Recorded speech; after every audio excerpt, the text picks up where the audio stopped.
اب تو میرے بچے بچیاں یہ نئی نسل اسے خبر ہی کوئی نہیں ہے کہ دنیا میں آئی کیوں ہیں، جینے کا مقصد کیا ہے، جینے کی غرض کیا ہے۔ صبح سے لے کر شام تک، شام سے لے کر صبح تک، یہ زندگی کی رات دن بہت تیزی سے گزر رہے ہیں، لیکن بدقسمتی ہے آج کے اس انسان کے سامنے جینے کے غرض ہی کوئی نہیں۔ کیوں جی رہا ہے؟ صبح سے لے کر شام، شام سے لے کر صبح تک کہیں خیال بھی نہیں ہے کہ دنیا میں آیا کیوں تھا، کیوں جی رہا ہوں۔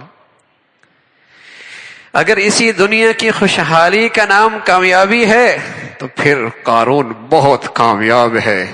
بلال کو آپ کس نقشے میں دیکھیں گے؟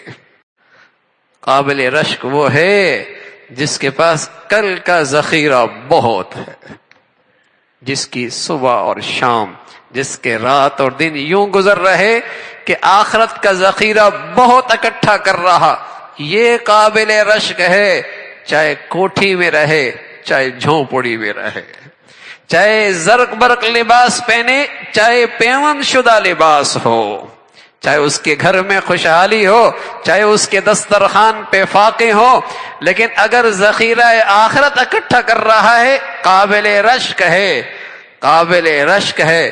چاہے وہ عبد الرحمن بن عوف ہیں جس کی خوشحالی کیسی کہ اتنی لمبی اس کے سواریوں کی اور اونٹوں کی قطار لگتی کہ حد نظر تک سامان تجارت آ رہا ہوتا، اور چاہے بلال ہیں جن کے گھر میں فاقے فاقے ہیں، لیکن اللہ کیا کہہ رہا؟ رضی اللہ عنہم ورضوا عنہ، وہ عبد الرحمن جیسے خوشحال سے بھی راضی ہیں، بلال جیسے فقیر سے بھی راضی ہیں، اس لیے کہ ان کے پاس ذخیرہ آخرت خوب ہے۔ تو میرے عزیزو، دنیا میں کیوں آئے ہیں؟ کل کا ذخیرہ اکٹھا کرنے کے لیے۔ اور جس خوش نصیب کو اس دنیا میں یہ چیز نصیب ہو جائے کہ ہر لمحے اور اس کے زندگی کے تمام فیصلوں میں یہ چیز پیش نظر ہو، اس دنیا میں اللہ اسے ایک انعام دیتا ہے، اس دنیا میں اللہ اسے ایک انعام دیتا ہے، اس دنیا میں اللہ اسے ایک انعام دیتا ہے۔ کیا؟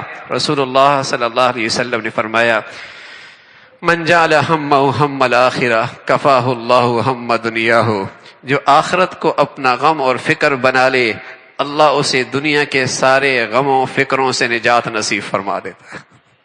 ارے بھائی، یہ دنیا کی جنت ہے، ارے میرے عزیزو، یہ دنیا کی پھر جنت ہے، جسے یہ نصیب ہو جائے اس کی پھر دنیاوی جنت ہے۔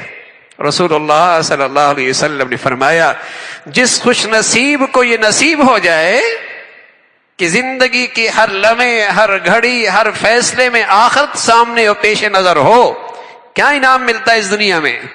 اس دنیا میں کیا انعام ملتا ہے؟ من جعل ہمہ ہم الآخرہ کفاہ اللہ ہم دنیاہ، اللہ اسے دنیا کے غموں فکروں سے نجات نصیب فرما دیتے۔ حکیم الامہ تھانوی رحمۃ اللہ علیہ ایک بات فرمایا کرتے تھے، فرمایا کسی کو اپنا حسن، کسی کو اپنی بیماری، کسی کو اپنا فقر، کسی کو دنیا کی اور پریشانی کھائی جا رہی ہے اور اسے غم کھایا جا رہا ہے، یقین کر لے اسے کل کی غم کی ہوا بھی نہیں لگی،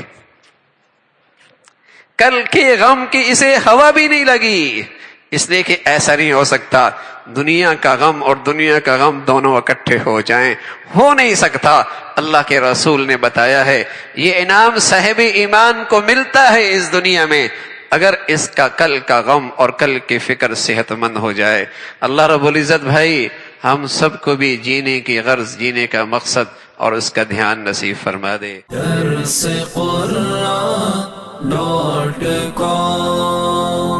www.darsequran.com